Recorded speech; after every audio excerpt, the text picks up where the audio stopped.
Бишімбаев сотына Ксения Собчак келді.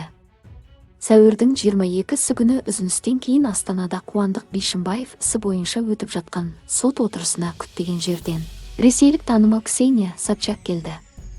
Собчак залда марқұм Нүкенованың туыстарының қасында, отбасының адвокаттарының артында болды. Судья Айжан Құлбаева Бишімбаевтың адвокаттарының ісіне қатысты өтінішті оқып жатқанда камера сот залын көрсетті. Сот процесіне қатысушылардың арасында костюм және қара көзілдірік киген Ксения Собчак болды.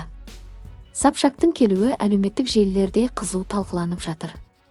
Еске салайық, Қуандық Бишімбаев ісі бойынша өтіп жатқан сот отырысы YouTube арналар арқылы тікелей эфирде көрсетілуде.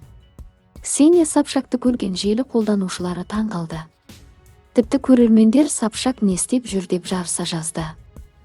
Ксения Собчактың не үшін келгені әзірге белгісіз. Айта кетейік, танымал тележүргізуші Ксения Собчак ресейлік көптеген телевизиялық бағдарламаның жүргізушісі болған. Сот отырысында айыпталушы Қуандық Бишімбаевтың ұялы телефоны зерттеліп жатыр. Еске сала кетейік, бұрынғы ұлттық экономика министрі Қуандық Бишімбаев әйелі Салтанат Нүкенованы аса қатыгездікпен, сондай-ақ азаптаумен өлтірді деп айыпталуда.